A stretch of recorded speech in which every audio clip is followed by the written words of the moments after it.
Hi everyone, we are back with another episode of Friday First Cut series. I am Nidhi Manchanda, a certified financial planner and head of training and development at Fintool. I am sure you will not wish to work in your retirement years, right? And that is the reason it is very important that you start planning for your retirement as early as possible. In one of our earlier videos, we talked about how you can do your retirement planning. And if you have not checked out that video, the link will be in the description box. In today's video, we will talk about the most popular retirement investment product, which is NPS, National Pension System. If you wish to know everything about NPS and whether you should invest into NPS or not, then stay tuned in this video. Start with a very basic, as in what is NPS. So basically, NPS is an investment product meant specifically for retirement. Government sponsored scheme where you can contribute on a regular basis during your working life, that is the earning period of your life, and on retirement you can withdraw the corpus.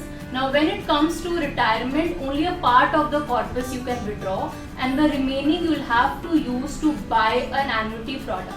Now this annuity product will help you to provide regular income throughout a certain number of years, which will help you to do your monthly expenses. And also please note that NPS is regulated by PFRDA.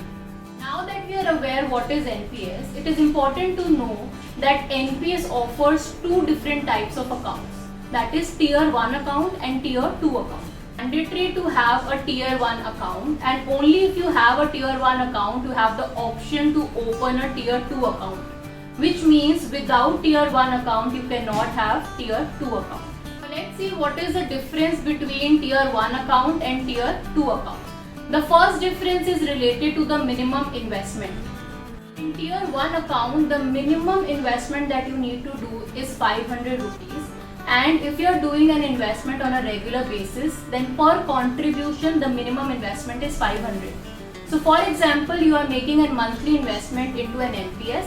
Then every month minimum 500 you need to invest, which will end up being 6,000 rupees on an annual basis. But if you are not doing a monthly investment, you are doing an annual investment instead, in that case the minimum investment is 1,000 on an annual basis. On the other hand, if we talk about Tier 2 account, there the minimum investment or the initial investment needs to be 1,000 rupees and 250 rupees on ongoing basis. Second difference is related to withdrawal, and this is one of the biggest difference between Tier 1 and Tier 2 account. One account you cannot withdraw anything till retirement, and even on reaching retirement you are not supposed to withdraw everything. So you are allowed to withdraw only 60% of the entire corpus, and remaining 40% of the corpus has to be utilized to buy an annuity product from PFRDA approved life insurance company. However, in certain situations like medical emergencies or children's higher education, you can withdraw, but this amount of withdrawal is restricted to 25% only. Also, please note that such withdrawal is allowed only after 3 years of opening the NPS account. And such partial withdrawal is only allowed up to 3 times with a gap of 5 years in the entire tenure of NPS. Tier 2 account on the other hand is fully flexible, which means you can withdraw money anytime and any amount you can withdraw. There is no restriction on that. Third difference is related to taxation. So all the tax benefits that you hear about related to NPS is basically applicable on Tier 1 account. In Tier 2 account you do not get any tax benefits. Let us see what is the tax benefit that you get in Tier 1 account. So there are basically couple of benefits that you get. The first tax benefit is the amount that you invest into NPS is allowed for deduction under section 80 CCD1, and the limit for this section is 1,50,000. But please note that the deduction under section 80C is also part of this 1,50,000 limit. Second tax benefit is that you get an additional deduction of rupees 50,000 under section 80 CCD1B, and this additional deduction you get is over and above 1,50,000 that you were earlier getting.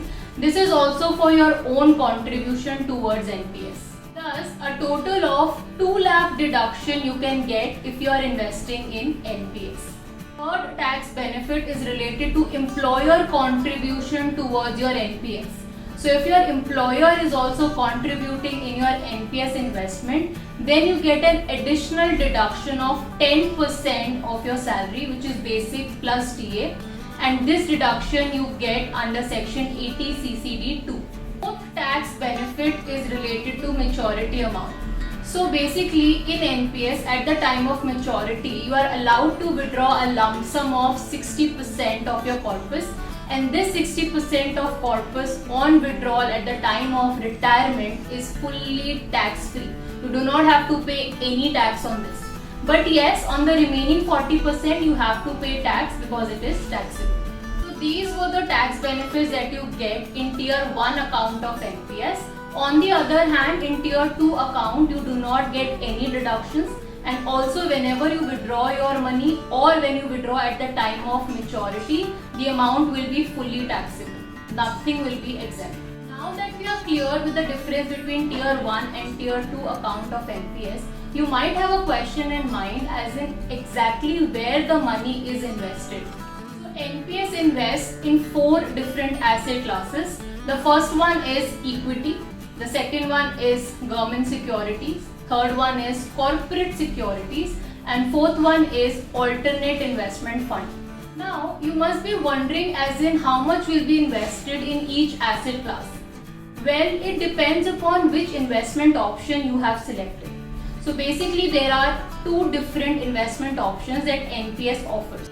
The first one is active choice and second one is auto choice. In active choice, you can decide where the money should be invested. However, maximum allocation to equity asset class can be 75% only till the age of 50, and after that this allocation keeps on reducing until you reach 60 years of age. The equity allocation will be just 50% of the entire corpus. Also please note that in alternate investment funds you cannot invest more than 5%. Now let us see what happens in auto choice. In auto choice, the asset allocation will be based on your age and it keeps on changing as you age. Now coming to the most important question, that is, should you invest in NPS or not? I would suggest that a part of your retirement savings you should invest into NPS. This is because your money will be well diversified among different asset classes, and I further suggest that you opt for tier 1 account so that you also get all the tax benefit that NPS offers. Along with NPS, you can start an SIP in equity mutual funds to plan for your retirement, and this mutual fund investment will give you more flexibility in terms of withdrawal if required in between, and also based on the performance of the mutual fund you have complete flexibility to change the different funds.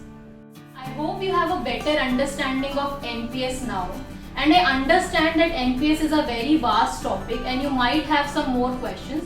So if you have some more questions, feel free to ask your questions in the comment section below. For any further query, you may also get in touch with our finance experts. They will be more than happy to help you out. For more such videos, do subscribe to our channel.